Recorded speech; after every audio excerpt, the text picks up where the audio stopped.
अस्सलाम वालेकुम। Endocrine drugs में पिट्यूटरी एंड थायराइड का ये पार्ट 2 है। इसमें हमने डिस्कस करने आज ग्रोथ हार्मोन। ग्रोथ हार्मोन को सोमेटोट्रोफिन भी कहते हैं और इसको ग्रोथ हार्मोन रिलीजिंग हार्मोन जो है वो हाइपोथैलेमस को जो है वो न्यूरोपेप्टाइड है जो सिक्रीट करता है, उसके रिस्पॉन्स में ग्रोथ हार्मोन जो है वो एंटीरियर पिट्यूटरी रिलीज करता है। इसका जो सोमेटोस्टेटिन है वो इनहिबिटर है इसका ग्रोथ हार्मोन का। Bye the way during sleep इसकी बहुत ज़्यादा जब सोने का वक्त होता है तो तब इसका रिलीज ज़्यादा होता है और इसका मैकेनिज्म ऑफ एक्शन में ये आता है कि ये मसल मास बढ़ाता है। ग्रोथ हार्मोन नाम से ज़ाहिर है ऑब्वियसली ग्रोथ में ग्रोथ करवाता है, मसल मास बढ़ता है, इसमें सेल प्रोलिफरेशन होती है, बोन ग्रोथ होती है, स्किन थिकनेस होती है। मैकेनिज्म ऑफ एक्शन ये है कि ये जब ग्रोथ हार्मोन जो है वो रिलीज होता है एंटीपिट्यूटरी से in response to growth hormone releasing hormone, तो डायरेक्ट इसके कुछ टारगेट्स हैं जिस तरह लिवर हो गया, किडनी वगैरह, वहाँ पे जाके ये डायरेक्ट एक्ट करता है। लेकिन कुछ जो है ना वो सोमेटो ग्रोथ हार्मोन्स जो है बाकी जो है वो mediated through somatomedins, insulin like growth factor 1, insulin like growth factor 2। मतलब वो डायरेक्ट जाके टारगेट पैक नहीं करता बल्कि सोमेटोमीडियंस है जैसे insulin like growth factor 1 and 2, ये लिवर से growth insulin like growth factor 1 को रिलीज कराते हैं और इंसुलिन लाइक ग्रोथ फैक्टर 1 जो है इसके मतलब परफॉर्म करता है एक्टिविटीज़। ये सोमेटोमीडियन है। एक्रोमेगैली वो कंडीशन होती है जब ग्रोथ हार्मोन जो है वो बहुत ज़्यादा इंक्रीज हो जाता है बॉडी के अंदर, जब जो तो उसमें इंसुलिन लाइक ग्रोथ फैक्टर 1 जो है उसकी बहुत ज़्यादा बढ़ जाता है और ग्रोथ हार्मोन भी बढ़ जाता है। ठीक है, अब इसके थेराप्यूटिक यूजेस में अगर हम देखें तो हम ग्रोथ हार्मोन डेफिशिएंसी में ग्रोथ हार्मोन देते हैं पेशेंट को जब ग्रोथ फेलियर होता है ऑब्वियसली बच्चों के अंदर, या कैकेक्सिया जब हम HIV के पेशेंट को ट्रीट कर रहे होते हैं जो क्योंकि HIV के पेशेंट्स इम्यूनो कम्प्रोमाइज्ड होते हैं और वो बिल्कुल भी उनमें जो है ना बहुत ज़्यादा वीकनेस हो जाती है, तो उसमें हम देते हैं कैकेक्सिया को ट्रीट करने के लिए, उनकी वीकनेस ट्रीट करने के लिए growth hormone replacement in adults with confirm deficiency. By the way इसका एक ऑफ लेबल यूज़ भी है, as an anti ageing hormone use होता है। एथलीट्स इसको यूज़ करते हैं for enhancing their performance because it decreases adipose tissue and it increases lean muscle mass, right, it increases muscle mass and decreases adipose tissue, that's why इसका off label use है। ठीक है, इसका off label use है। Somatotrophin जो है वो इसको सबक्यूटेनियस या IM आप दे सकते हैं। इसकी जो एडमिनिस्ट्रेशन है ना वो सबक्यूटेनियस भी होती है और इंट्रामस्कुलर होती है। ठीक है, सबक्यूटेनियस भी होती है, इंट्रामस्कुलर भी होती है और इसकी जो हाफ लाइफ है वो 25 मिनट्स की होती है।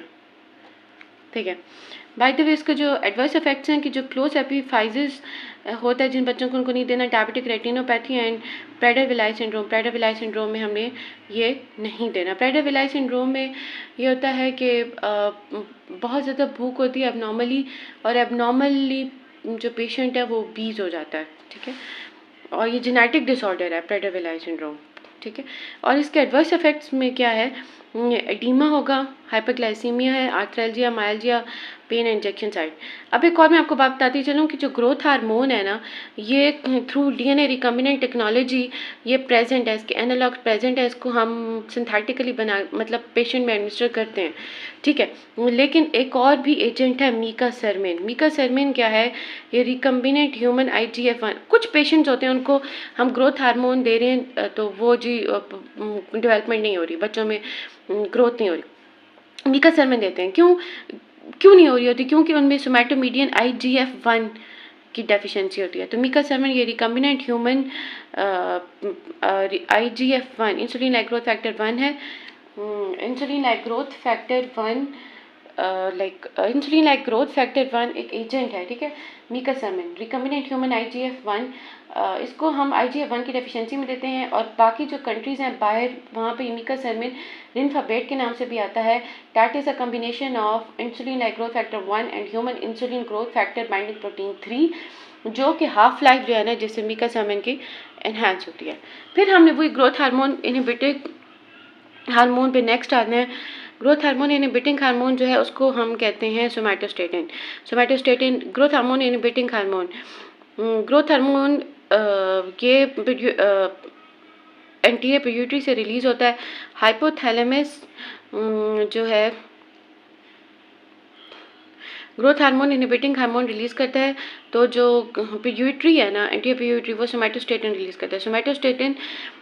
सोमैटोस्टेटिन जब रिलीज़ होता है तो ग्रोथ हार्मोन की डेफिशिएंसी हो जाती है और ये सप्रेस करते हैं थायराइड स्टिमुलेटिंग हार्मोन को भी, क्योंकि थायराइड में भी थोड़ी थायराइड से भी हमारी ग्रोथ, थायराइड भी BMR basal metabolic rate enhance करता है और ग्रोथ इन्हांस करता है, तो ये थायराइड स्टिमुलेटिंग हार्मोन को भी कम करता है। Bye the way, growth inhibiting hormone जो है ये सिर्फ इस पे एक्ट नहीं करना है इसने, ये इंटेस्टाइन में भी सिर्फ न्यूरॉन्स में प्रेजेंट नहीं होता, सॉरी, इंटेस्टाइन, स्टमक और पेनक्रियाज में प्रेजेंट होता है। ये गैस्ट्रिन की कंसंट्रेशन भी कम करेगा, ग्लूकागॉन भी कम करेगा और इंसुलिन भी कम करेगा। ये सबक्यूटेनियसली अवेलेबल है और 2 to 4 टाइम्स डेली जो है इसको दिया जाता है। अब जो मार्केट में इसके एनालॉग्स अवेलेबल हैं जो मेडिसिन की फॉर्म में, वो ऑक्ट्रियोटाइड और लैंड्रियोटाइड के नाम से आते हैं। ऑक्ट्रियोटाइड और लैंड्रियोटाइड ये वो सोमैटोस्टेटिन के एनालॉग्स हैं। ये हैं सोमैटोस्टेटिन के analogues and they are 14 amino acid peptides.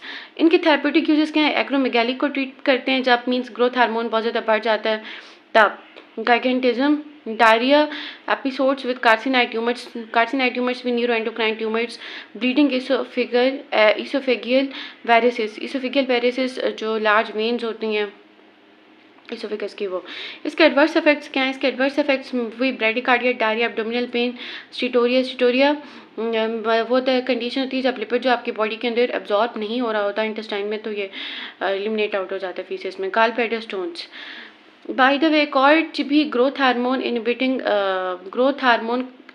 Inhibitor है पिक्वोसोमैन, ग्रोथ हार्मोन रिसेप्टर एंटागोनिस्ट है, ये भी एक्रोमेगैली में देते हैं।